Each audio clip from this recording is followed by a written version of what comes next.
Joyce left a legacy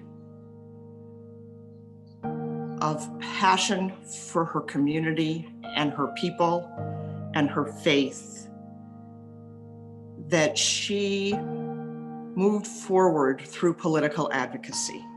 Joyce was just full of heart for the mission of Federation, for serving the Jewish people. The way that she commanded a room and the way that she was able to really bring our community along, but also navigate some relationships in Columbus and in Washington that at a very young age, I was just in complete awe of. Joyce's legacy is the 8 communities, 1 voice you see behind me in our logo. I mean, that's it, that there's no other organization in the United States like this, with advocacy and with community relations and public affairs and government relations work in a way that is incredibly unique. And we're carrying on that work, but that's her legacy. After I first met Joyce and came home and realized that she had been a high school classmate of mine that I had never met, I did what most people in those situations do, which is they went to their high school yearbook.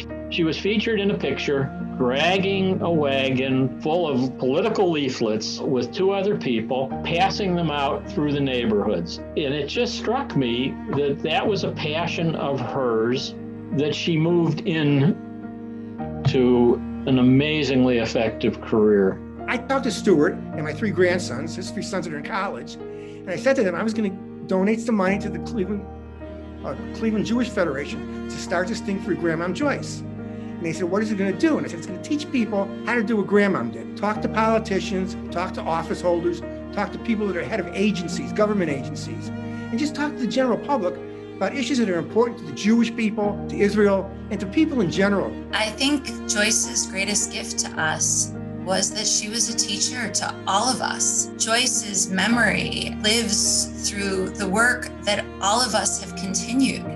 And through this institute, we'll be able to honor her memory and her mission.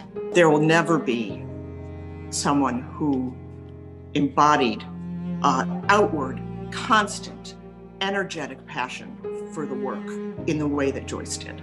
For those that don't know, Columbus has the 2nd largest Somali population in the United States, behind Minneapolis.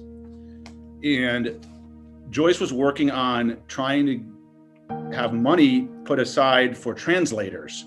She was trying to help initially many of the Russian Jews that came into Ohio and into Columbus and help them with translators. What she found out was, because of the size of the Somali population, if she was able to get a grant that covered all peoples, it was much easier. And it wasn't just about helping the Jews or Israel, it was about helping humans. You'd be walking through the aisles with her and there'd be a member of Congress from Pennsylvania or a senator from Florida who would know her and sort of come up to her. And more often than not, the flip side, where we'd be walking by a John McCain or a Joseph Kennedy, and Joyce would just go straight for them. She would never miss an opportunity to engage with an elected official in order to move forward the Jewish communal agenda. That's Joyce Garver Keller. Joyce made it possible for us to exert influence and to shape public policy, whether it's in the governor's office, the attorney general's office, the various departmental offices in the human services arena,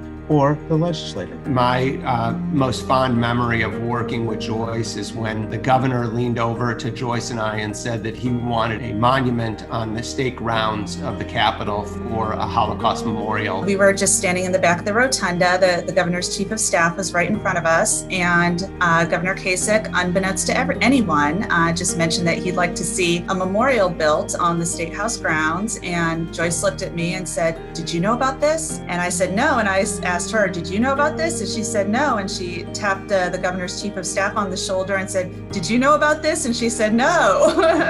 Joyce picking that up and making that happen and bringing it to fruition, going out and raising the dollars, working with the designer, the artist on capturing that, and then having it dedicated. It was something that was a capstone to her career. Joyce set me on a path where she opened my eyes to the importance of the Jewish community and of Jewish communal issues to me and to my family and to my neshama, and set me on a path where I have devoted my life to those very issues that Joyce opened my eyes to.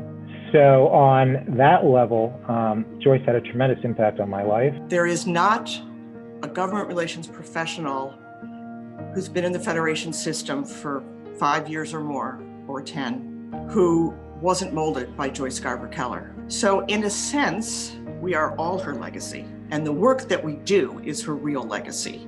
There'll never be another person like Joyce, a person full of energy and commitment and passion, such that she made everybody around her feel more important and bigger and gave them the sense to discover what it is they could do. Yes, Joyce changed the world. Joyce was a dear friend and a great public servant. Anyone who knew Joyce knows that she fought for everyone. I'm honored and proud to have had so many priceless laughs and memories with Joyce, my namesake, as she would so often say. So thank you for giving me the privilege to join her family and so many friends today in honoring her in this tribute. She would be humbly grateful.